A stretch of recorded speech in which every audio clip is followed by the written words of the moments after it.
जो 6 महीने तक महाव्रतों का पालन करे, उसमें एकादशी भी अंतर्गत आ गई। 6 महीने तक जितने भी नियम, व्रत, उपवास आदि का पालन किया जाए, उसका जो फल होता है सो एक सीथ के स्वाद, सीथ अर्थात प्रसाद थाली में है, किंतु उसमें से एक कणिका मात्र, एक कण, राई के दाने मात्र, रंच मात्र भी यदि प्राप्त करने को मिल जाए, राधा वल्लभ लाल जी या लाडली जी, श्यामा प्यारी का प्रसाद, वो उसका स्वाद ग्रहण करने मात्र से हम भक्तों को प्राप्त हो जाता। हमें एकादशी की क्या आवश्यकता।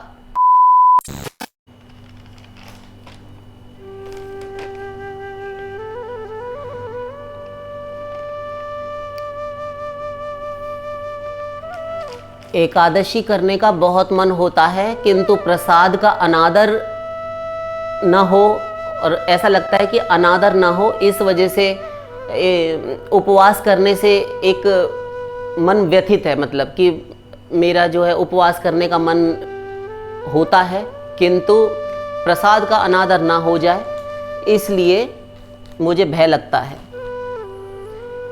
तो प्रसाद का अनादर ना हो जाए और एकादशी, हाँ ठीक है, समझ में आ गया आपका प्रश्न।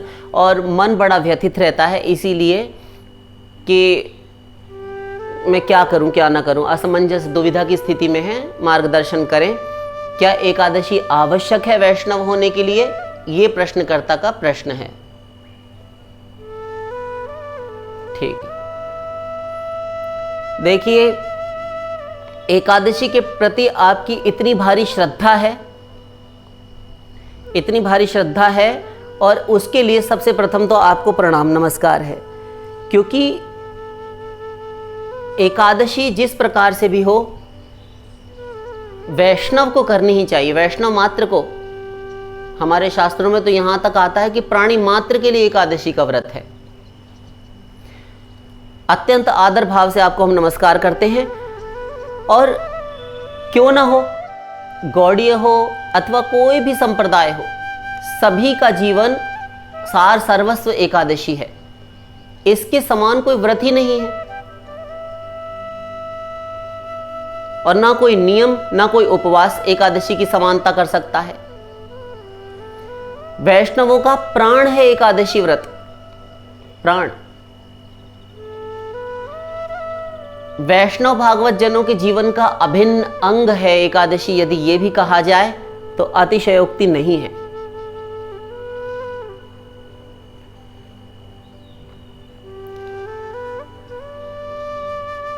वैष्णवों की एकादशी, ये वैष्णव जो पालन करते हैं एकादशी, वैष्णवों की उपासना का मेरुदंड है, रीढ़ की हड्डी। इसके बिना उनका कोई व्रत, उपवास, कोई भक्ति, सेवा, उपासना पूरी ही नहीं मानते वो। शास्त्रों में यहां तक कहा गया है कि चतुर्मुख ब्रह्मा, ध्यान दो, चतुर्मुख ब्रह्मा, षडानन कार्तिकेय, 5 मुखों वाले भगवान महादेव शंकर, 1 सहस्त्र फणों वाले श्री अनंत भगवान शेषनाग, देव, दानव, मानव, ऋषि, मुनि, स्वयं और तो क्या महादेव भगवान नारायण, ये भी एकादशी के महात्म्य, इसकी महिमा का वर्णन बखान नहीं कर सकते। यहां तक कहा गया है, सब करने में असमर्थ हैं। एकादशी व्रत की महिमा महात्म्य से गरुड़ पुराण, स्कंद पुराण, नारद पुराण, पद्म पुराण, ब्रह्म वैवर्त पुराण, गर्ग संहिता, मत्स्य महापुराण, श्री भक्ति रसामृत सिंधु, हरि भक्ति विलास, ये सब धर्मशास्त्र भरे पड़े हैं। सब सकाम भाव से हो अथवा निष्काम भाव से हो, कैसे भी हो व्रत करना चाहिए, ऐसी मान्यता है धर्मशास्त्रों की। और सकाम भाव से पुरुषार्थ चतुष्टय, धर्म, अर्थ, काम, मोक्ष, चारों पुरुषार्थ प्रदान करने वाली है एकादशी। और निष्काम भाव से भगवत प्राप्ति, भगवत प्रेम क्या नहीं दे सकती एकादशी। सर्वसमर्थ है एकादशी सब कुछ देने में, रोग नाश, दारिद्र्य विध्वंस, अपुनर्भव मोक्ष तक प्रदान कर सकती है एकादशी, यदि विधि पूर्वक की जाए।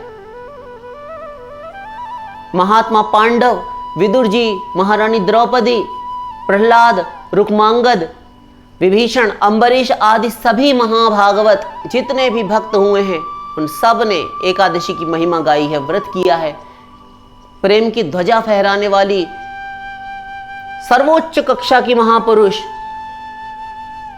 भक्तों में टॉप करने वाली गोपियां, सर्वोच्च कक्षा वाली गोपियों ने, समर्था रति वाली गोपियों ने भी श्रीमती राधा रानी की आज्ञा से एकादशी व्रत किया है। गर्ग संहिता में उपाय पूछा है एकादशी का स्वयं अपने श्रीमुख से, और श्री राधा रानी ने उन्हें अपने श्रीमुख से एकादशी महात्म्य का वर्णन किया, समस्त एकादशियों का। और क्या महिमा गाई जाए, क्या महिमा गाई जाए, क्या महात्म्य वर्णन बखान किया जाए। एकादशी अपने स्वयं के उदार गुणों से, अपने फलों से स्वयं स्तुत्य है। उसको किसी की स्तुति संस्तुति की आवश्यकता नहीं, किसी की मोहताज नहीं एकादशी, परमुखापेक्षी नहीं एकादशी। एकादशी की क्या प्रशंसा करेगा कोई, किस में साहस है। और उत्तर विशेष रूप से सुनिए, यदि सुनना है आपको तो विशेष रूप से उत्तर सुनिए।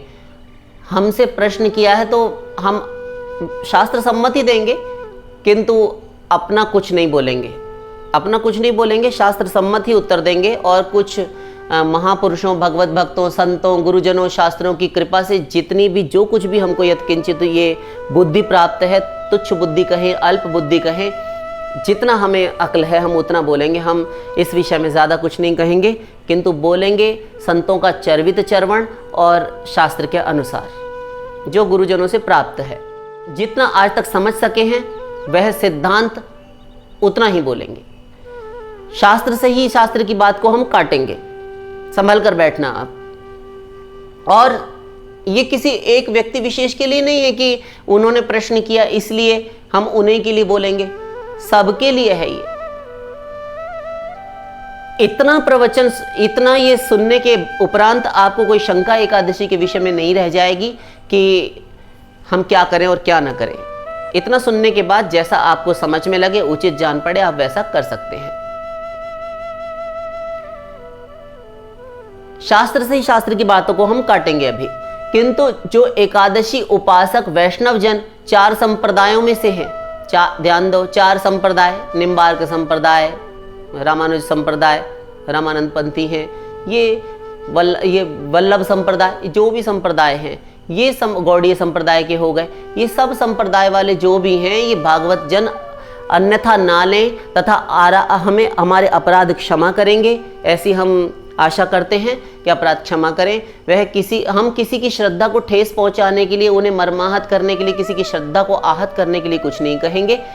और अगर किसी को ठेस पहुंचे तो हमें क्षमा करें, बल्कि अभी तो शास्त्र पुराण आदि एवं संत महापुरुषों के आप्त प्रमाणों द्वारा ही हम प्रमाणित करेंगे, सिद्ध करेंगे, अपना कुछ नहीं बोलेंगे। किसी को आपत्ति हो, दुख हो, ये हम नहीं चाहते, इसलिए कोई दुखी ना हो, ऐसे हम आशा करते हैं। अपना शुद्र दीन सेवक मानकर हमें हमारे अपराध को क्षमा करेंगे, ऐसी हम आशा करते हैं। उत्तर सुनिए, उत्तर सुने। ठीक है, समस्त धर्मशास्त्रों ने, समस्त पुराणों ने एकादशी की महिमा गाई है, और अभी हमने जैसा कहा कि वह सब 16 आना नहीं, 1000% सत्य है, 1000%। और अक्षर अक्षर सत्य है कि एकादशी की महिमा, एकादशी का महात्म्य कोई वर्णन नहीं कर सकता, कोई दो राह नहीं, इसमें संदेह भ्रम विवाद का विषय ही नहीं है। जिसको करना हो खूब करो, आपत्ति क्या है। एकादशी अत्यंत श्रेष्ठ व्रत है, उपवास है, भजन का एक प्रधान अंग है, हर कोई कर सकता है, जो करना चाहे अवश्य करें।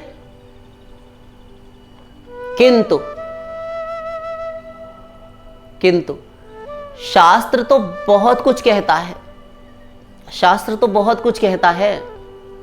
हमारे राधा वल्लभीय संप्रदाय, आद्य ब्रह्म संप्रदाय जिसे कहते हैं, राधा वल्लभ संप्रदाय को आद्य ब्रह्म संप्रदाय, तो श्री श्री वंशी अवतार, ध्यान दो, श्री श्री वंशी अवतार श्री हित हरिवंश महाप्रभु जी,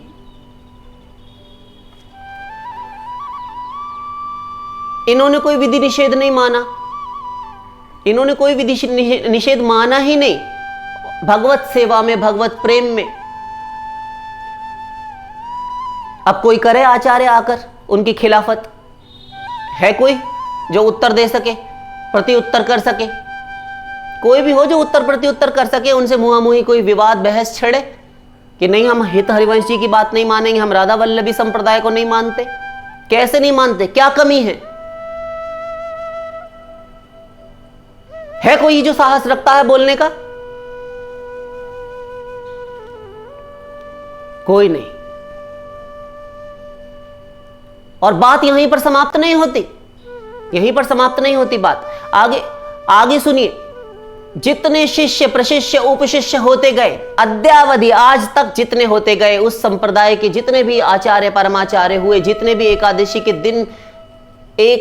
दिन ही नहीं, शेष अन्य भी जितने दिन हैं, सब दिनों में सब तिथियों में सदा की भांति, जैसे प्रतिदिन कोई भोजन करे, जैसे कोई जीव जंतु मांसाहारी है तो सारा वर्ष मांस, पूरा जीवन भर मांस ग्रहण करे, जैसे कोई शाकाहारी है तो जीवन भर शाकाहार ग्रहण करे। एक आध दिन नागा भी करेगा क्या? तबीयत खराब ना हो, बात अलग है।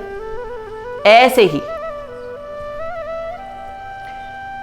ही प्रत्येक आचार्य, प्रत्येक भक्त इस संप्रदाय के, श्री राधा वल्लभ लाल जी, श्री लाडली जी का अधरामृत सिक्त प्रसाद नैवेद्य जो उनको भोग लगा दिया, वो ग्रहण करने की परंपरा है राधा वल्लभ संप्रदाय में, आद्य ब्रह्म संप्रदाय में। जाओ पूछो उनसे, और सब जानते हैं कि वहां एकादशी नहीं होती। अपितु प्रसाद तो प्राण है, जीवन है उनका, प्राणों की संजीवनी औषधि है प्रसाद, किशोरी जी का, लाडली जी का प्रसाद, अधरामृत सिक्त प्रसाद।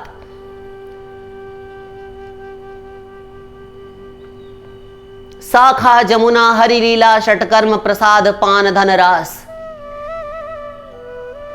और इस श्री राधा वल्लभ संप्रदाय की गुरु, आद्य गुरु, प्रतिष्ठापना कर्त्री, प्रतिष्ठापना करने वाली, इसकी नींव डालने वाली स्वयं श्री लाडली राधा रानी जी हैं। इस साक्षात राधा रानी ने, इन्हीं साक्षात राधा रानी ने, हित स्वामिनी श्री राधा रानी ने कृपा करके विक्रमी संवत 1541 चैत्र शुक्ला पूर्णिमा सोमवार के दिन श्री हित हरिवंश चंद्र महाप्रभु जी को मंत्र प्रदान किया था, निज मंत्र प्रदान किया। श्री हित हरिवंश महाप्रभु से लेकर जितने संत, जितने रसिक, जितने आचार्य, जितने महापुरुष होते आए इस संप्रदाय में, सभी महाप्रसाद में अपूर्व निष्ठा रखते थे। सबकी महाप्रसाद में अपूर्व निष्ठा रही है, जो कि अपने सेव्य युगल सरकार युगल किशोर का महाप्रसाद 360 दिन, ध्यान दीजिए 360, ये 365 हम इसलिए नहीं बोल रहे हैं क्योंकि 365 दिन अंग्रेजी कैलेंडर के अनुसार होते हैं, इसीलिए हम 360 हमारे हिंदू धर्म ग्रंथों में पंचांगों के हिसाब से 360 ही दिन होते हैं। 360 दिन प्रसाद ग्रहण करते थे और समान रीति से ग्रहण करते थे। समान रीति ये क्या होता है? ये समान रीति का अर्थ जैसे आज वैसे ही कल, अर्थात जैसे कल हमने प्रतिपदा से लेकर दशमी तिथि तक अन्न भोजन किया था, ऐसे ही एकादशी के दिन भी कर रहे हैं। कोई नागा नहीं, दोनों एकादशियों के दिन अन्न भोजन, जो किशोरी जी को, राधा वल्लभ लाल जी को भोग लगेगा हम प्राप्त करेंगे, चाहे खिचड़ी ही क्यों ना लगे। हाँ, तो अपने इष्ट आराध्य सेव्य को जो पदार्थ भोग लग चुका, उस महाप्रसाद की एक एक कणिका, एक एक सीत अमृत रस से अधिक तृप्तिकारिणी और समस्त व्रतों से अधिक विशेष महत्व युक्त है, ऐसा मानते थे वे समस्त आचार्य।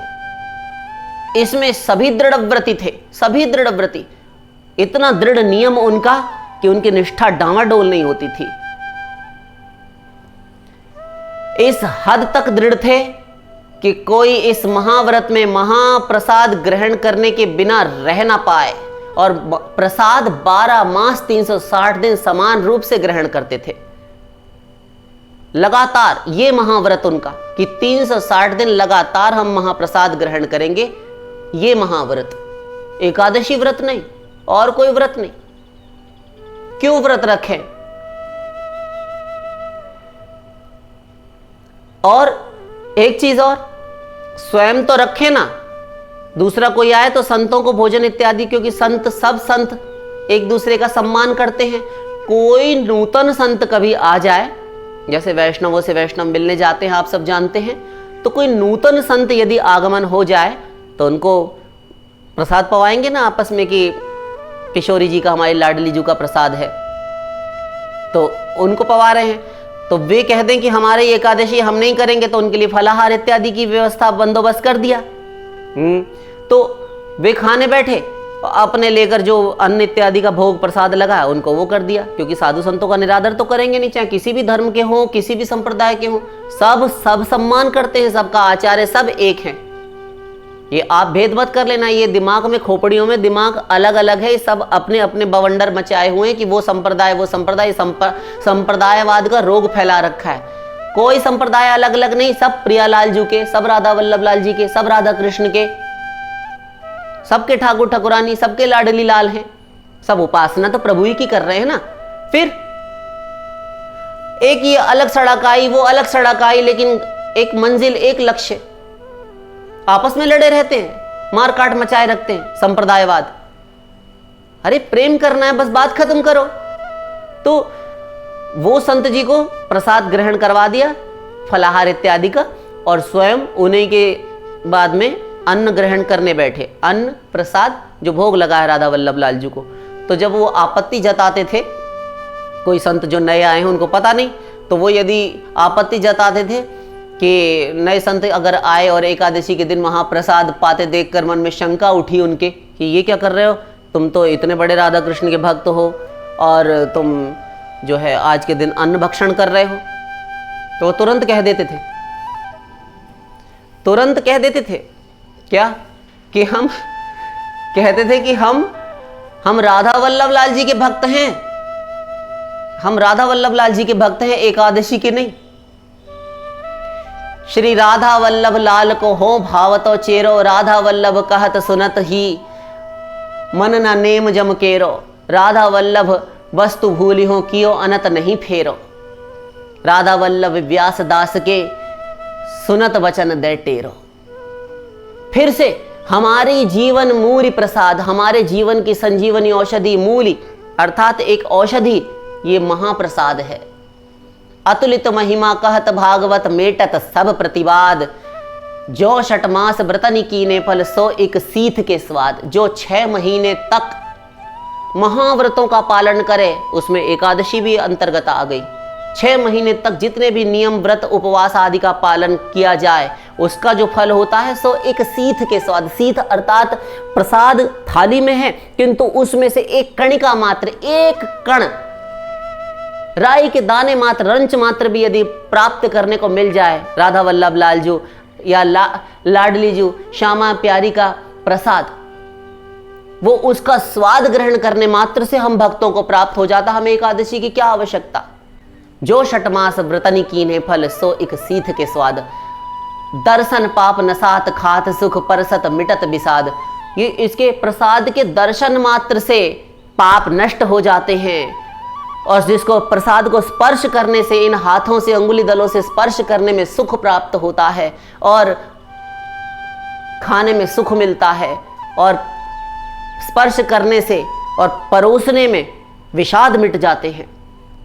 इतनी श्रद्धा, देत लेत जो करे अनादर, जो इस प्रसाद को देने में और ग्रहण करने में अनादर करता हो कि नहीं हमारी तो एकादशी, हम ये अन्न का प्रसाद ग्रहण नहीं करेंगे,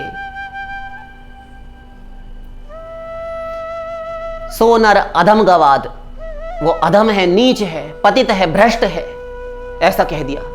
ये आचार्यों की वाणी है, संत वाणी है ये। व्यास प्रीति परतीति रीति सो जूठ निते गुणनाद। कहिए